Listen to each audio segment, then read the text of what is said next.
درود پاک کب کب کہاں کہاں اور کیسے کیسے کام آتا ہے۔ ایک بہت ہی خوبصورت واقعہ، بڑا ایمان افروز واقعہ ہے جو میں آپ کے سامنے پیش کرتا ہوں۔ ایک دوست نے اپنے ایک دوسرے دوست کو قرض دیا، اور جب اس نے قرض دیا تو وہ قرض ایک بڑی اماؤنٹ تھی، 3000 دینار۔ وہ ٹائم آ گیا جب اس ٹائم وہ قرض لینے کے لیے اپنے دوست کے پاس گیا کہ بھائی مجھے میرے پیسے واپس دو، تو اس نے کہا کہ پیسے تو نہیں ہے میرے پاس، میں کولیپس ہو گیا ہوں، بزنس اب میرا ختم ہو گیا ہے، میں تمہاری رقم نہیں دے سکتا۔ اس نے ایک اور ٹائم دے دیا اسے کہ ٹھیک ہے اب اتنے وقت دنوں کے بعد میں دے دوں گا۔ وہ ٹائم بھی گزر گیا، اور جب وہ ٹائم بھی گزر گیا تو اس کے بعد اس دوست نے کہا کہ اب تو پیسے دے دو بھائی، میرا ٹائم پورا ہو گیا ہے۔ پھر نہ دے سکا ٹائم۔ آخر کار معاملہ جو ہے وہ کورٹ میں چلا گیا، قاضی کے پاس چلا گیا۔ اب قاضی نے جس کو پیسے دینے تھے اس کو بلایا اور کہا کہ بھائی آپ کو اس کے پیسے دینے ہیں؟ کہتا ہے ہاں پیسے تو دینے ہیں۔ تو کہا پھر دیتے کیوں نہیں ہو؟ کہا پیسے ہیں ہی نہیں، کاروبار ہی ختم ہو گیا ہے، قرضہ تو لیا تھا، اب میرے پاس بچا ہی کچھ نہیں ہے۔ تو کہا اچھا اب یہ بتاؤ کہ کب دو گے، کیسے دو گے؟ اس نے کہا بس میرے پاس پیسے ہی نہیں ہیں۔ تو کہا اب تمہارے پاس 30 دن کا ٹائم ہے، 30 ڈیز میں یا تو اس کے پیسے لوٹا دو یا 30 دن کے بعد تمہیں قید کر دیا جائے گا۔ یہ شخص اب گھر آیا، پیسے تو تھے نہیں، مگر شاید علماء نے لکھا کتابوں میں، یہ واقعہ کئی بڑی بڑی کتابوں میں لکھا اور درود پاک کے فضائل کی بڑی بڑی کتابوں میں لکھا، اور اس شخص نے سوچا کہ اس نے ایک حدیث پاک پڑھی ہوئی تھی کہ جس میں یہ نبی پاک علیہ الصلوۃ والسلام نے فرمایا ہے، جس کا مضمون ہے کہ جو شخص پریشان ہو، مصیبت زدہ ہو، اسے چاہیے کہ مجھ پر کثرت سے درود پاک پڑھے، کیونکہ درود پڑھنا مصیبتوں اور پریشانیوں کو لے جاتا ہے۔ اب اس عاشق رسول نے سوچا اور تو کچھ ہے نہیں، اب میں درود پاک پڑھنا شروع کرتا ہوں۔ صبح سے لے کر شام تک وہ درود پاک پڑھنے لگ گیا۔ 27 دن گزر گئے، only 3 days left، 3 دن باقی تھے قاضی کے پاس جانے میں۔ 27 دن گزر گئے درود پڑھتے پڑھتے۔ جب 28ویں رات آئی تو آنکھیں تو بند ہوئیں، مگر خواب میں اسے ایک آواز آئی، گھبراؤ نہیں، تمہارا قرضہ ادا کر دیا جائے گا، تمہارا مسئلہ سالو ہو جائے گا۔ صبح اٹھتا ہے، درود پاک پڑھ رہا ہے، مگر کہتا ہے یہ آواز سے تو مسئلہ حل نہیں ہوگا، پیغام کیا ہے اسے سمجھ نہ آیا۔ 28واں دن گزر گیا، 29ویں رات آ گئی، مگر اب آنکھیں بند ہوئیں اور قسمت جاگ اٹھی۔ نبی پاک صاحب لولاک صلی اللہ تعالی علیہ وسلم خواب میں تشریف لائے، اور پیارے آقا صلی اللہ تعالی علیہ وسلم نے فرمایا گھبراؤ نہیں، علی بن عیسیٰ وزیر کے پاس جاؤ، وہ تمہارا قرضہ ادا کر دے گا۔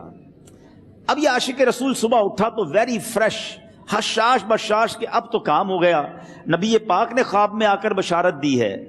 مگر پھر ذہن میں سوال آیا کہ علی بن عیسیٰ کے پاس جاؤں گا تو ثبوت کیا ہے، پروف کیا ہوگا؟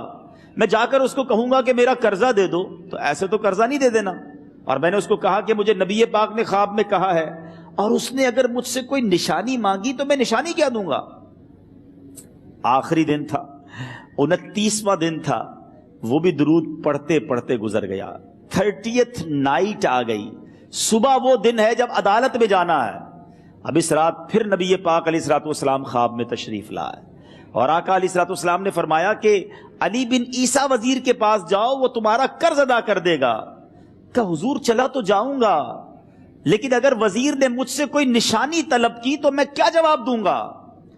پیارے آقا علیہ الصلوۃ والسلام نے کمال کا ارشاد فرمایا کہ علی بن عیسیٰ سے کہنا کہ تم روزانہ فجر کی نماز کے بعد 5000 بار درود پاک پڑھتے ہو، یہ راز فقط تم جانتے ہو اور تمہارا رب جانتا ہے۔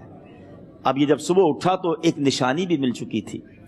عدالت میں جانے سے پہلے وزیر کے دربار میں پہنچ گیا، اسے یہ ڈر تھا کہ آج پیسے نہ لوٹائے تو سزا ہو سکتی ہے۔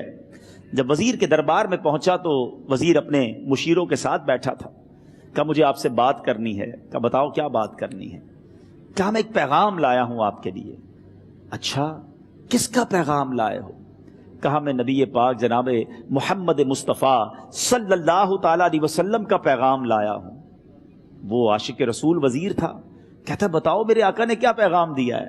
کہا حضور میں 3000 دینار کا مقروض ہوں، آج آخری دن ہے اور میرے آقا نے مجھے بشارت دی ہے کہ آپ سے کہوں کہ آپ میرا قرض ادا کر دیجئے۔ علی بن عیسیٰ کہتا ہے کوئی ثبوت ہے آپ کے پاس؟ ہے کوئی دلیل بھی ہے آپ کے پاس؟ میں کیسے مان لوں کہ آپ کو نبی پاک علیہ الصلوۃ والسلام نے بھیجا ہے؟ عاشق رسول کہتا ہے خالی ہاتھ نہیں آیا، میرے آقا نے مجھے دلیل بھی عطا فرمائی ہے، مجھے ایک ایویڈنس بھی دیا ہے، اور پروف یہ ہے حضور کہ آپ روزانہ صبح فجر کی نماز کے بعد نبی پاک صلی اللہ تعالی علیہ وسلم کی بارگاہ میں درود و سلام کا نذرانہ پیش کرتے ہیں۔ جب تک 5000 کا عدد پورا نہیں ہوتا آپ اس وقت تک کسی اور سے بات نہیں کرتے، اور اے وزیر صاحب یہ راز صرف آپ کو پتا ہے اور آپ کا رب جانتا ہے۔ اللہ اکبر! وہ وزیر تو جس کو کہے نا جھوم اٹھا، ایسا عاشق رسول وزیر تھا جو روزانہ صبح 5000 درود پڑھتا ہو، اس کی تو عید ہو گئی نا۔ وہ کہتا ہے مرحبا یا رسول اللہ، میرے آقا نے میرے درود قبول کر لیے، اس سے بڑھ کر میرے لیے سعادت کیا ہوگی۔ اب یہ وزیر اپنے سیٹ سے اٹھتا ہے، اپنے کمرے میں جاتا ہے، تھوڑی دیر بعد واپس آ کر اس عاشق رسول کے ہاتھ میں 3000 دینار رکھ کر کہتا ہے حضور پہلے 3000 دینار تو نبی پاک کا حکم کی میں ادب سے بجا لاتا ہوں، میرے آقا نے جو حکم فرمایا یہ 3000 دینار آپ کو پیش کرتا ہوں، حضور ایک اور 3000 دینار لیجئے۔ میرے گھر آپ آئے، اتنی اچھی خبر سنائی، آپ نے قدم رنجا فرمایا، یہ 3000 اس کا نذرانہ ہے، اور ایسا کیجئے 3000 اور لیجئے، اس سے اپنے بچوں کے لیے کچھ چھوٹا موٹا کام شروع کیجئے، اور ایک وعدہ کر کے جائیے آج کے بعد زندگی میں آپ کو جب بھی کوئی کام پڑے میں آپ کا بھائی ہوں، مجھے یہ خدمت کا موقع دیجئے گا۔ اللہ اکبر! وہ مقروض جو ایک رات پہلے 3000 دینار کا مقروض تھا، ہو سکتا ہے اس کے بیک آف مائنڈ یہ بھی چل رہا ہو کہ اب شاید کل میں نے جیل میں جا کر عدالت میں جا کر گرفتاری دے کر جیل میں جانا ہے، مگر اب 9000 دینار ہاتھ میں ہیں۔ عاشق رسول جھومتا ہوا نبی پاک کی یاد میں گھومتا ہوا اب عدالت میں پہنچا۔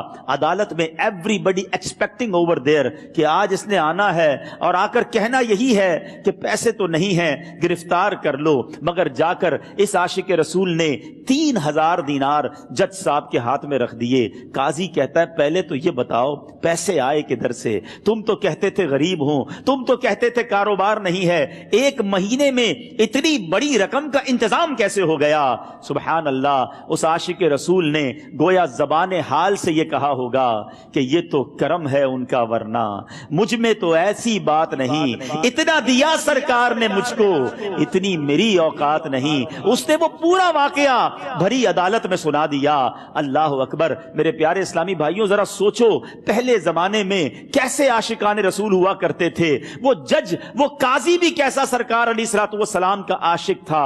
اپنی سیٹ سے اٹھتا ہے، بھرے دربار میں بھری عدالت میں وہ اپنے چیمبر میں اپنے کمرے میں جاتا ہے، اور تھوڑی دیر بعد واپس آ کر اس کے ہاتھ میں بھی 3000 دینار ہیں، اور وہ 3000 دینار جو ہے وہ اس عاشق رسول کے ہاتھ میں رکھتا ہے کہ سارا ثواب علی بن عیسیٰ کیسے لے جائے، میں بھی تو نبی پاک کا غلام ہوں، میں تمہارا قرضہ میں ادا کرتا ہوں۔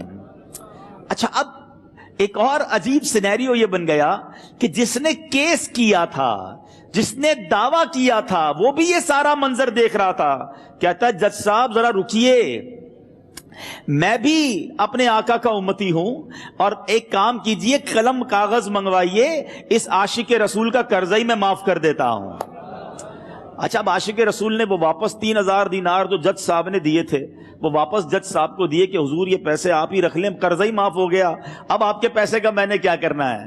جج صاحب کہتے ہیں جو پیسے نبی پاک کے نام پر نکالے ہیں اب مجھے واپس نہیں چاہیے، یہ بھی تم اپنے ساتھ لے جاؤ۔ اللہ اکبر! میرے میٹھے اسلامی بھائیوں، وہ عاشق رسول ایک رات پہلے 3000 دینار کا مقروض ہے، اب 12000 دینار لے کر گھر کو واپس جا رہا ہے۔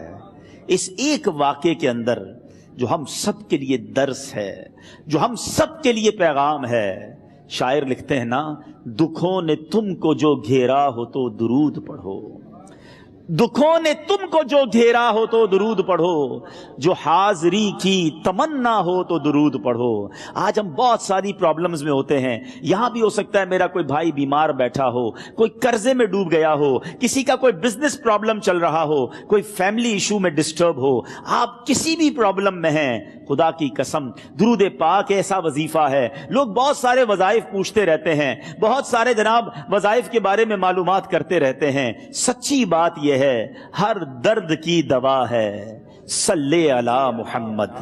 ہر درد کی دوا ہے صلی علی محمد. تعویذ ہر بلا ہے صلی علی محمد. تو خدا را اپنی زندگی میں درود پاک کو شامل کر لیجئے, اور آپ بلیو کریں جب آپ نے کثرت سے درود پاک پڑھنے شروع کر دیے, آپ اپنی آنکھوں سے دیکھیں گے آپ کے پرابلم دور ہو رہے ہیں, آپ کی صحت اچھی ہو رہی ہے, آپ کے قرضے اترنے شروع ہو گئے ہیں, روزگار میں آپ کے برکت ہونا شروع ہو جائے گی, آپ کے چہرے پہ نور آنا شروع ہو جائے گا, آپ کی زبان میں اثر آنا شروع ہو جائے گا. صلو علی الحبیب صلی اللہ تعالی علی محمد. مجھے اپنی اور ساری دنیا کے لوگوں کی اصلاح کی کوشش کرنی ہے انشاءاللہ.